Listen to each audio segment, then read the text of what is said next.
حضرت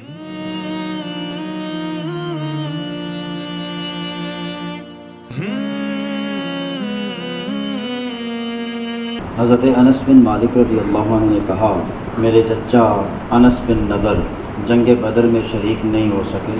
اس پر انہوں نے عرض کیا، یا رسول اللہ صلی اللہ علیہ وسلم، آپ نے مشرکین سے جو پہلی لڑائی لڑی اس میں میں شریک نہ ہو سکا۔ اگر اللہ نے مشرکین کی لڑائی میں مجھے حاضر رکھا تو اللہ آپ کو دکھا دے گا کہ میں کیا کرتا ہوں۔ جب احد کی لڑائی کا دن آیا اور مسلمان میدان سے چھٹ گئے تو انہوں نے کہا، اے اللہ، ان لوگوں نے یعنی ان کے ساتھیوں نے جو کچھ کیا اس سے میں تیری بارگاہ میں معذرت کرتا ہوں، اور ان مشرکین نے جو کچھ کیا اس سے میں بیزار ہوں۔ اس کے بعد آگے بڑھے، ان کے سامنے سعد بن معاذ آئے تو کہا، اے سعد بن معاذ، رب نظر کی قسم، احد کی جانب سے مجھے جنت کی خوشبو آ رہی ہے۔ سعد رضی اللہ عنہ نے بارگاہ رسالت میں عرض کیا، انہوں نے جو کچھ کیا وہ میری استعداد سے باہر تھا۔ حضرت انس نے کہا، ہم نے ان کو اس حال میں پایا کہ انہیں 80 سے زیادہ زخم تلوار کے تھے اور نیزے کے زخم اور تیر کے گھاؤ تھے، وہ شہید کر دیے گئے۔ مشرکین نے ان کی صورت بگاڑ دی، سوائے ان کی بہن کے کسی نے انہیں نہ پہچانا، اور انہوں نے بھی انگلی دیکھ کر پہچانا۔ حضرت انس نے کہا، ہمارا گمان یہ ہے کہ یہ آیت ان کے اور ان جیسے دوسرے شہیدوں کے بارے میں نازل ہوئی۔ من المؤمنین رجال صدقوا ما عاهدوا اللہ علیہ سے لے کر آخر تک۔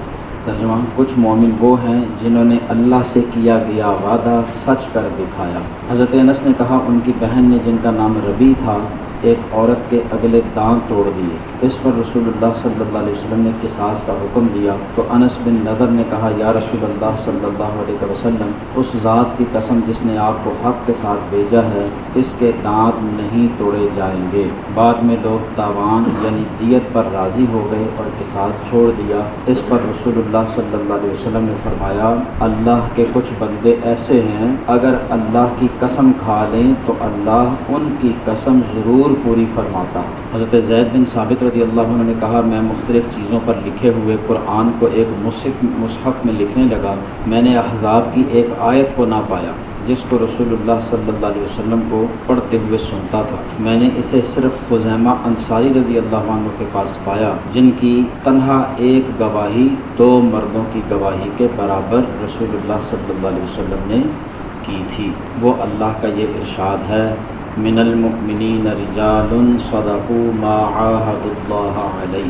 یہ 2 حدیث ہیں۔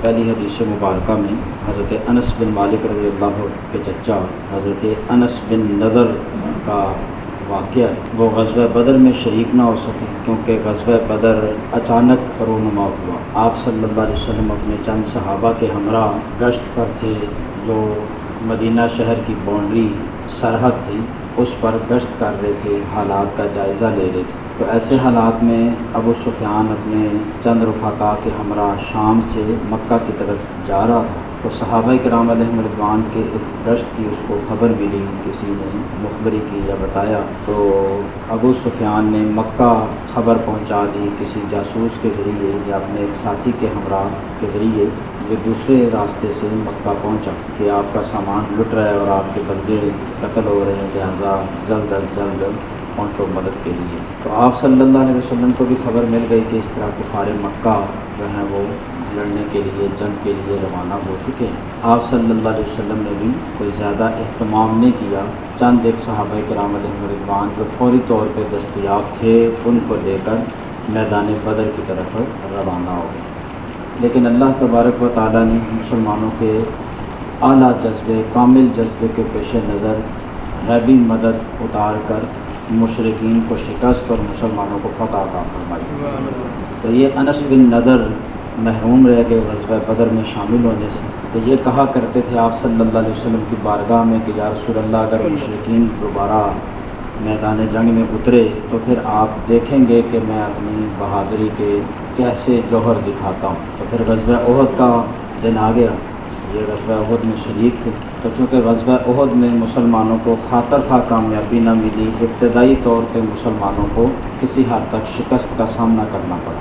آپ صلی اللہ علیہ وسلم کے فرمان کو پوری طرح سمجھنے اور اس پر عمل نہ کرنے کے سبب کہ آپ صلی اللہ علیہ وسلم نے فرمایا تھا کہ یہ جو درہ ہے 2 پہاڑوں کا درمیانی علاقہ، اس پر 50 تیر انداز کھڑے کر دیے اور فرمایا کہ یہ جگہ نہیں چھوڑنی، اگرچہ ہماری لاشیں چیلیں بھی اکھاڑنے لگ جائیں، تم نے یہ جگہ نہیں چھوڑنی، فتح ہو یا شکست۔ تو جب مسلمانوں کو فوری طور پہ فتح حاصل ہوئی، کفار کے پاؤں اکھڑ گئے، تتر بتر ہو گئے، تو مسلمانوں نے سمجھا کہ فتح حاصل ہو گئی ہے، آپ صلی اللہ علیہ وسلم کے حکم کو ہم نے پورا کر دیا ہے، اب مزید یہاں رکنے کی ضرورت نہیں۔ تو خالد بن ولید جو اس وقت ابھی مسلمان نہیں ہوئے تھے، وہ سیدھے نکل گئے، مسلمانوں سے لڑائی کیے بغیر سیدھے نکل گئے اور اگلے پہاڑ کے پیچھے سے ہو کر اچانک اس درے سے حملہ کر۔ تو اچانک حملہ ہو جانے کی وجہ سے مسلمانوں کے اوسان خطا ہو گئے اور وہ سنبھل نہ سکے، جس کی وجہ سے اچانک حملے کے باعث بہت سے مسلمان شہید ہوئے اور ان کے پاؤں بھی اکھڑ گئے۔ ادھر ادھر مختلف غاروں میں اور پہاڑوں کی اوٹ میں انہوں نے پناہ لی یا اپنے آپ کو اکٹھا کی۔ پھر آپ سرور کائنات صلی اللہ علیہ وسلم کی طرف سے اعلان ہوا کہ اب دشمن تھوڑا پیچھے ہٹ گیا ہے، لہٰذا دوبارہ اپنی طاقت کو جمع کیا۔ تو دوبارہ پھر مسلمان ایک جگہ پہ جمع ہوئے اور پھر کفار سے جنگ کی، تو اللہ رب العزت نے فتح عطا۔ تو اسی غزوہ احد میں یہ انس بن نضر جو تھے، انہوں نے جب دیکھا کہ مسلمانوں کے حالات صحیح نہیں ہیں، تو یہ تلوار لے کر نکلے اور قسم کھا کے کہا کہ یا رسول اللہ صلی اللہ علیہ وسلم، اب میں ان مشرکین کے ساتھ وہ کروں گا جو کسی نے نہیں کیا۔ اگرچہ بہت بہادری سے لڑے لیکن تنہا تھے، ساتھ میں مددگار کوئی بھی نہیں، اس وجہ سے شہید کر دیے گئے، اور شہید کرنے کے بعد کفار نے آپ کے جسم کے ٹکڑے ٹکڑے کر دیے، یہاں تک کہ 80 سے زیادہ زخم جو تھے وہ نیزے تیر تلوار کے ان کے جسم پر لگے۔ تو پھر ان کی ہمشیرہ نے ان کے جسم کو ایک انگلی کے پورے سے پہچانا، ورنہ جسم پہچانا ہی نہیں جا رہا۔ تو آپ صلی اللہ علیہ وسلم نے ارشاد فرمایا کہ یہ آیت ان جیسے لوگوں کے لیے اللہ نے نازل کی، من المؤمنین رجال صدقوا ما عاہدوا اللہ علیہ، کہ مومنوں میں سے کچھ وہ ہیں جنہوں نے اپنا اللہ سے کیا گیا وعدہ پورا فرما دیا۔ تو یہ انس بن نضر جو ہیں، ان کی ہمشیرہ ربی تھی، تو حضرت ربی جو تھیں ان کی کسی خاتون سے مڈبیر ہو گئی، کوئی اونچ نیچ ہو گئی اور چپکلش ہو گئی زبانی کلامی، وہ بات دست درازی تک پہنچ گئی، انہوں نے مار کے اس عورت کے دانت توڑ دی۔ یہ جو حضرت انس بن نضر جو غزوہ احد میں شہید ہوئے تھے، ان کی ہمشیرہ ربی، ان سے کسی عورت کے دانت ٹوٹ گئے۔ تو جب دانت ٹوٹ گئے تو آپ صلی اللہ علیہ وسلم نے اسلامی قانون کے مطابق قصاص کا حکم دیا، دانت کے بدلے دانت ہی توڑوانے پڑیں۔ تو یہ انس بن نضر، انہوں نے اپنی بہن کی اس پریشانی کو دیکھ کر قسم کھا لی کہ اللہ کی قسم میری بہن کے دانت نہیں ٹوٹیں گے۔ یہ مطلب نہیں تھا کہ میں نے اس سزا پر عمل درآمد نہیں ہونے دینا، یہ مطلب نہیں، مطلب یہ تھا کہ اللہ تعالیٰ کوئی سبیل پیدا کرے گا، کوئی راستہ نکالے گا کہ میری بہن کے دانت نہ ٹوٹے۔ تو پھر کوشش جاری رکھی انہوں نے، یہاں تک کہ وہ جن کی خاتون کے دانت ٹوٹے تھے وہ دیت پر راضی ہو گئی۔ ایک ہوتا ہے قصاص کا مطلب ہوتا ہے دانت کے بدلے دانت، جتنا نقصان کیا اس کے بدلے اتنا نقصان، لیکن دیت کا مطلب ہوتا ہے کہ اس کے بدلے میں پیسے دے دیے، جو دانت توڑے ہیں اس کے بدلے میں دانت نہیں توڑوانے پڑیں گے بلکہ پیسے دینے پڑیں گے جن کا نقصان ہوا ہے ان کو۔ تو وہ جن کی خاتون تھی وہ دیت پر راضی ہو گئے کہ اب دانت مخالف کے توڑ بھی لیں گے تو اپنے کون سا واپس آ جانے، تو وہ راضی ہو گئے۔ تو پھر اس پر آپ صلی اللہ علیہ وسلم نے ارشاد فرمایا کہ اللہ کے کچھ بندے ایسے ہیں کہ جب وہ اللہ رب العزت کی کسی بات پر قسم کھا لیں تو اللہ تبارک و تعالیٰ ان کی قسم ضرور پوری فرماتا ہے۔